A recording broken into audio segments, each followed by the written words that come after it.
السلام علیکم دوستو، آج 5 جولائی 2026 اور اس وقت تقریباً صبح کے 11 بجے ہوئے ہیں، اور آج کے دن کے جتنے بھی سوالات ہیں وہ علیم خان کو لے کر کے ہیں کہ کہیں علیم خان تو پرائم منسٹر نہیں بننے جا رہے۔ گلگت بلتستان میں بھی جس طرح الیکشن میں ایک سیٹ بھی انہوں نے نہیں جیتی، لیکن ان کی جھولی کے اندر سیٹیں ڈال دی گئیں، اور اب یہی ماڈل آزاد کشمیر کے اندر بھی دہرائے جانے کی کوشش کی جا رہی ہے۔ اور پیرالل پھر دوسرا سوال یہ پوچھا جا رہا ہے کہ اگر علیم خان پرائم منسٹر بن سکتے ہیں کسی عبوری سیٹ اپ کے دوران یا کسی نیشنل گورنمنٹ والے کسی ماڈل کے دوران، تو پھر محسن نقوی کا کیا ہوگا؟ اور ان دونوں صاحبان کی اگر دوڑ کا اندازہ لگایا جائے کہ کون ان میں سے وزیر اعظم بنے گا، تو پھر تیسرے نمبر پر بلاول کا کیا ہوگا؟ اور اگر بلاول کے حوالے سے بھی دیکھا جائے تو پھر یہ بھی سوال پوچھا جا رہا ہے کہ پھر فضل الرحمان جو اس وقت تمام تر سیاسی معاملات کے اندر ان ہونے کے لیے کوششیں کرتے ہوئے نظر آ رہے ہیں، ان کی ویلیو آنے والے دنوں میں کیا ہو سکتی ہے؟ اور ان چاروں صاحبان کو دیکھا جائے تو پھر پس پردہ عمران خان اور علیمہ خان کے حوالے سے سوالات پوچھے جا رہے ہیں، کیونکہ آج علیمہ خان کی طرفداری میں سہیل وڑائچ کا ایک ایسا کالم بھی آیا جس سے بہت سے لوگوں نے مجھے یہ میسج کر کے بتایا کہ دیکھیں علیمہ خان کو پارٹی کو ٹیک اوور کروانے کے حوالے سے عوام کے ذہنوں کے ساتھ کھیلا جا رہا ہے کہ علیمہ خان عمران خان کا الٹرنیٹو کیسے ثابت ہو سکتی ہیں، دس اینڈ دیٹ۔ خیر، اس حوالے سے تو علیمہ خان اور عمران خان یا علیمہ خان کا پارٹی کو ٹیک اوور کرنا، اس حوالے سے تو ہم مارچ کے اوائل سے متواتر پریڈکشنز کرتے آ رہے ہیں، لیکن آج کا جو مین سوال علیم خان کے حوالے سے یا آئی پی پی کے حوالے سے کہ نیومرولوجیکل کیلکولیشنز کر کے بتائیں۔ اور کچھ لوگ اکثر مجھ سے یہ سوال بھی پوچھتے ہیں کہ آپ ایک طرف نیومرولوجی کی بات کرتے ہیں، دوسری طرف ڈسکورس انالیسس کی بھی بات کرتے ہیں، psycho linguistic and cognitive analysis کی بھی بات کرتے ہیں، مائنڈ ریڈنگ کی بھی بات کرتے ہیں، تو یہ کیسے ایک دوسرے کے ساتھ ریلیٹ کر رہے ہیں؟ جبکہ میں ہمیشہ آپ کو بتاتا ہوں کہ نیومرولوجی بھی سائیکولوجی اور اینتھروپولوجی کی ہی ایک مشترک برانچ ہے، اور یہ کسی بھی طرح سے توہم پرستی کے قریب بھی نہیں ٹچ ہوتی۔ اور اس کے ساتھ ساتھ جو لوگ مجھے ایسٹرولوجر سمجھتے ہیں ان کو تو یہ چیزیں بالکل سمجھ نہیں آتی کہ کیسے سوشل سائنسز آپس میں انٹیگریٹڈ ہیں، لیکن جو لوگ مجھے توہم پرستی پر مبنی ایک علم کا حامل سمجھتے ہیں وہ لوگ کہاں سمجھ سکیں گے کہ ڈسکورس انالیسس کیا ہوتا ہے، سائیکو لنگوسٹک انالیسس کیا ہوتا ہے، اور اس کا نیومرولوجی ایز اے سائیکو اینتھروپولوجی کے ساتھ کیا تعلق ہے۔ لیکن بہرحال بار بار یہ باتیں بتلانا، بار بار یہ باتیں آپ لوگوں کو کنوے کرنا، اس کے باوجود بھی اگر کچھ لوگ مجھے ایسٹرولوجر سمجھتے ہیں یا توہم پرستی پر مبنی کسی علم کا حامل سمجھتے ہیں تو ان کی عقل کا انہی کو سلام، اور میں اس بارے میں کچھ نہیں کہہ سکتا۔ اگر علیم خان کے حوالے سے بات کی جائے تو میں آپ کو پہلے تو ان کے ذائچے کے اکارڈنگ، ان کی کیلکولیشنز کے اکارڈنگ، ان کے برتھ چارٹ کے اکارڈنگ واضح طور پر بتا دوں کہ عوامی وزیر اعظم بننے کا جو سمبل ہے وہ ان کے برتھ چارٹ کے اندر بالکل بھی نہیں ہے۔ وہ عوامی وزیر اعظم تو کبھی بھی نہیں بن سکتے، عوام کی تائید سے وہ کبھی بھی پرائم منسٹر بننے کی جو انڈیکیشن ہوتی ہے ان کے برتھ چارٹ کے اندر نظر نہیں آتی۔ لیکن ہاں، یہ جو سوال پوچھا جا رہا ہے کہ کسی عبوری سیٹ اپ کے دوران، کسی نیشنل گورنمنٹ کے دوران، کسی ٹیکنوکریٹ سیٹ اپ کے دوران کیا وہ سربراہ کے طور پر لائے جا سکتے ہیں، تو اس کا جواب پروبیبلٹیز کی صورت میں ہاں میں ہے۔ ان کے برتھ چارٹ کے اندر پروبیبلٹی کی صورت میں، امکان کی صورت میں اس چیز کی انڈیکیشن ہے کہ ان کے اوپر ورکنگ جاری ہے،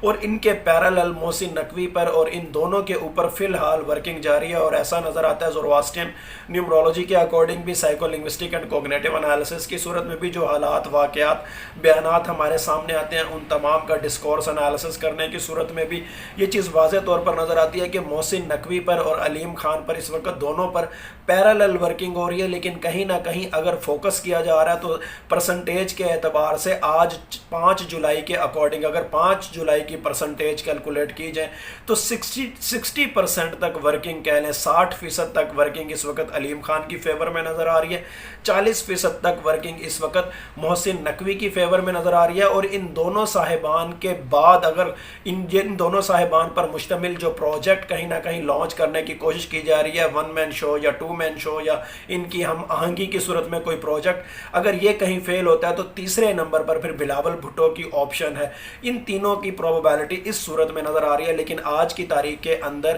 علیم خان کے اوپر 60% تک ورکنگ ہوتی ہوئی نظر آ رہی ہے، محسن نقوی کے اوپر 40% تک ورکنگ ہوتی ہوئی نظر آ رہی ہے۔ اب آپ میں سے کچھ لوگ یہ سوال بھی پوچھیں گے کہ محسن نقوی ایک دم 40% پہ کیسے چلے گئے اور علیم خان اس وقت 60% پہ کیسے چلے گئے؟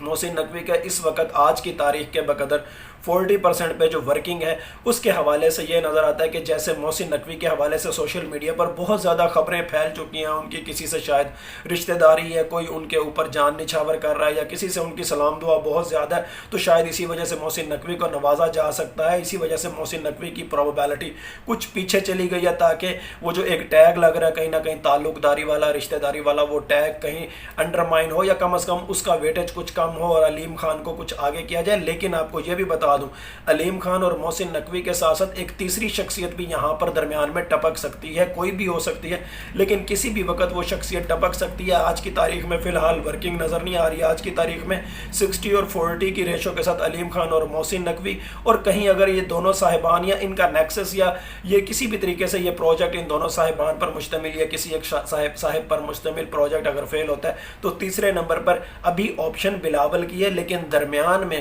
تیسرے نمبر پر بلاول کو چوتھے نمبر پر کرتے ہوئے تیسرے نمبر پر کسی بھی وقت کوئی اور آپشن بھی ٹپک سکتی ہے۔ یہ پروبیبلٹیز کے اکارڈنگ بتا رہا ہوں، لیکن آپ کو یہ بتا دوں کہ چاہے علیم خان ہو چاہے محسن نقوی ہو، ان دونوں کے حساب سے ان کے بر چارٹ کے اندر کوئی بھی عبوری سیٹ اپ کے دوران یا کسی بھی اس قسم کا ٹیکنوکریٹ سیٹ اپ کے دوران اگر کوئی ان کو عہدہ ملتا ہے تو یہ مستقل نہیں ہوگا، یہ عوامی حمایت یافتہ نہیں ہوگا، یہ عارضی ہوگا۔ آپ اس کو سٹاپ گیپ وزیر اعظم یا سٹاپ گیپ عہدہ تو کہہ سکتے ہیں، بلکہ ان کے جو موجودہ عہدے ہیں ان کو بھی آپ سٹاپ گیپ عہدے یا سٹاپ گیپ اپوائنٹمنٹس کہہ سکتے ہیں، کیونکہ ان کے اندر عوامی تائید بالکل بھی نہیں ہے، اور کبھی ان کو کیا عوامی تائید حاصل ہوگی؟ نہ علیم خان کے بر چارٹ کے اندر یہ چیز نظر آتی ہے، نہ محسن نقوی کے بر چارٹ میں یہ چیز نظر آتی ہے، نہ بلاول کے بر چارٹ میں یہ چیز نظر آتی ہے۔ ان تینوں کے حوالے سے بھی اگر دیکھا جائے عوامی تائید کا وہ جو میجورٹی کا لیول ہوتا ہے وہ ان تینوں کے بر چارٹ کے اندر کہیں بھی نظر نہیں آتا۔ اب سوال یہ ہے کہ گلگت بلتستان میں بھی بیٹھے بٹھائے آئی پی پی کو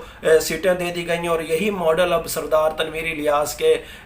آئی پی پی میں شامل ہونے کے بعد آزاد کشمیر کے حوالے سے بھی پوچھا جا رہا ہے کہ آئی پی پی کا حتمی مستقبل کیا ہے۔ اگر میں یہاں پر نیومرولوجیکل کیلکولیشنز کر کے بتاؤں تو آئی پی پی کا اگر بر چارٹ دیکھا جائے، ان کا ذائچہ بنائے، کسی صورت میں بھی وہ ایک مضبوط سیاسی جماعت کے طور پر ابھرتی ہوئی دکھائی نہیں دیتی، اور وہ ایسا ہی نظر آتا ہے کہ کسی بھی وقت اندر سے ہی یہ پارٹی تحلیل ہو جائے گی، اور یہ پارٹی صرف اس وقت تک ایکٹیو ہے یا فنکشنل ہے جب تک کچھ ارباب اختیار کو، ایک سٹیٹس کو اس پارٹی کی ضرورت ہے کہ پی ٹی آئی کے خلاف اس پارٹی کو استعمال کیا جائے، یا عمران خان کو نیچا دکھایا جائے، یا پی ٹی آئی کے لیے جو عوام کے اندر حقیقی محبت ہے اس کو کسی طریقے سے کمزور کیا جائے۔ اس پارٹی کو بنانے والوں کا در حقیقت مقصد جو ہے وہ پی ٹی آئی کو کمزور کرنا ہے، پی ٹی آئی سے جو حقیقی طور پر محبت کرتے ہیں ان کو کمزور کرنا ہے۔ صرف یہاں پر آپ کو ایک بات بتاتا چلوں کہ جیسے ہی پاکستان کے ذائچے میں وہ جو ایک سڈن شاکنگ ایونٹ کی میں آپ کو بات کرتا ہوں نا، ایک پروبیبلٹی کی صورت میں کہ 20 اور 21 جون سے لے کر اگست تک کے درمیان میں ایک پروبیبلٹی کی صورت میں ایک شاکنگ سڈن ایونٹ نظر آتا ہے جو کچھ بعد میں بھی ہو سکتا ہے، حتمی وقت کا تعین تو اوبویسلی اللہ تعالیٰ کی ذات کو زیب دیتا ہے، لیکن جب بھی جس وقت میں بھی یہ ایک سڈن شاکنگ ایونٹ یا سڈن شاکنگ ریپلیسمنٹ ہوئی، یہ جماعت آپ کو جسٹ پھر بے نام تنظیم تو بنتی ہوئی نظر آئے گی، پھر یہ سیاسی جماعت کا ٹیگ اس کے ساتھ ختم ہو جائے گا۔ اب گلگت بلتستان کے بعد آزاد کشمیر میں بھی یہ جو آئی پی پی فارمولا اپلائی کرنے کی کوشش کی جا رہی ہے، اس کے امپیکٹ کیا ہو سکتے ہیں؟ گلگت بلتستان میں تو کسی طرح سے آپ کہہ لیں کہ یہ فارمولا اپلائی کروا دیا گیا، لیکن آزاد کشمیر کے اندر ایسا نظر آتا ہے، آزاد کشمیر کا اگر ٹائم اینڈ اسپیس تھیوری کے اکارڈنگ ذائچہ بنایا جائے، کیلکولیشنز کی جائیں، تو ایسا نظر آتا ہے کہ آزاد کشمیر کے اندر یہ فارمولا ایک سیاسی لاوے کے طور پر پھٹنے والا ہے، اور عوام کے اندر وہاں پر جو ایک گھٹن سی پیدا ہو رہی ہے وہ کہیں نہ کہیں آپ میں سے اکثر لوگوں نے میرے سے رزسٹیو اکانومی کی ٹرم تو سنی ہوگی، میری اسپیشلائزیشن بھی رزسٹیو اکانومی کے اندر ہے، لیکن آزاد کشمیر کے حوالے سے اگر دیکھا جائے تو یہاں پر ایک رزسٹیو پالیٹکس والا نیریٹو بھی جنریٹ ہو رہا ہے، رزسٹیو پالیٹکس والا فینومینا بھی جنریٹ ہو رہا ہے، اور ایسا نظر آتا ہے کہ آئی پی پی والا یہ جو ماڈل جو جی بی کے بعد اے جے کے میں اپلائی کرنے کی کوشش کی جا رہی ہے، اس نئے مصنوعی سیاسی کلچر کے خلاف وہاں پر واضح طور پر بغاوت کے اشارے مل رہے ہیں، اور عوام اس فارمولے کے خلاف، اس نئے سیاسی مصنوعی کلچر کے خلاف نکلتے ہوئے نظر آئیں گے، اور یہ پلیٹ فارم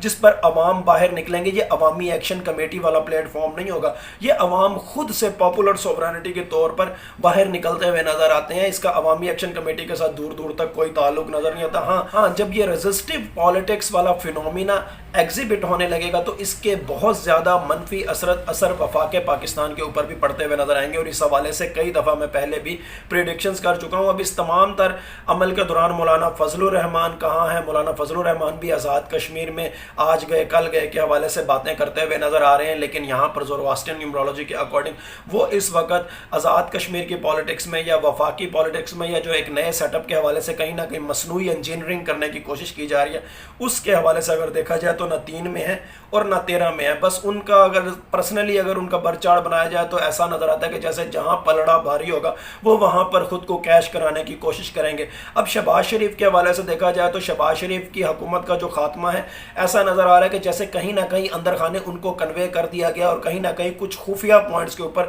وہ بھی رضامند ہو چکے ہیں کہ میری گورنمنٹ کو اگر ٹوپل آؤٹ کرنا ہے تو آپ کر سکتے ہیں۔ اور آپ کو میں جولائی اور اگست کے حوالے سے جب ولاگز کر کے بتا چکا تھا کہ جولائی کا مہینہ کیسا ہوگا اور اگست کا مہینہ کیسا ہوگا، تب بھی میں نے آپ کو بتایا تھا کہ جولائی اور اگست میں آپ کو مختلف سکینڈلز ابھرتے ہوئے نظر آئیں گے، آڈیو ویڈیوز آپ کو منظر عام پر آتی ہوئی دکھائی دیں گی۔ اب اسحاق ڈار کے بیٹے کے حوالے سے بھی خبریں چلنا آپ کو نظر آ رہی ہیں۔ اس کے علاوہ اور بھی آپ کو سڈن شاکنگ سکینڈلز آپ کے سامنے آتے ہوئے نظر آئیں گے، لیکن یہاں پر آپ کو یہ بتا دوں کہ بلاول اس وقت تک پرائم منسٹر نہیں بن سکتے جب تک علیم خان اور محسن نقوی والا پروجیکٹ فیل نہیں ہو جاتا، جب تک علیم خان اور محسن نقوی کہیں نہ کہیں زیر غور رہیں گے اس وقت تک بلاول والے پروجیکٹ کے اوپر کام نہیں ہو سکتا، اور اس کے درمیان میں کہیں ایک تیسری شخصیت بھی ٹپک سکتی ہے۔ لیکن اوورآل اگر بات کی جائے تو یہ جو موجودہ جتنا بھی نظام ہے جس میں ایک نئی پولیٹیکل انجینئرنگ کرنے کی کوشش کی جا رہی ہے، یا 28ویں ترمیم کی مد میں یا 28ویں ترمیم سے ملتے جلتے جو خط و خال ڈسکس کیے جا رہے ہیں،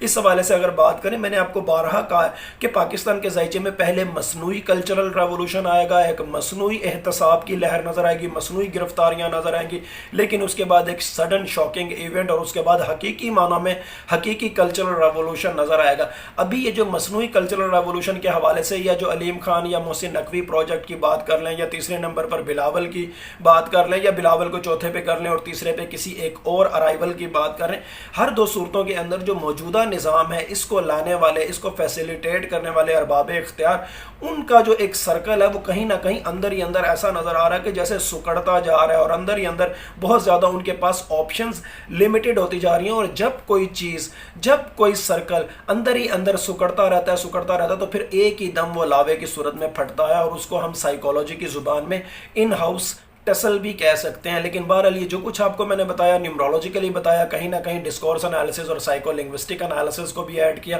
لیکن ایمان کا تقاضا ہے ہمیشہ کی طرح یہی کہوں، ہوتا وہ یہ جو اللہ تعالیٰ چاہتے ہیں۔ اللہ تعالیٰ چاہیں تو یہ سب کچھ ہو، اللہ تعالیٰ چاہیں تو کچھ بھی نہ ہو، اللہ تعالیٰ چاہیں تو کچھ ہو اور کچھ نہ ہو۔ بلا شبہ غیب کا علم صرف اور صرف اللہ تعالیٰ کی ذات کو ہے۔ Thank you so much.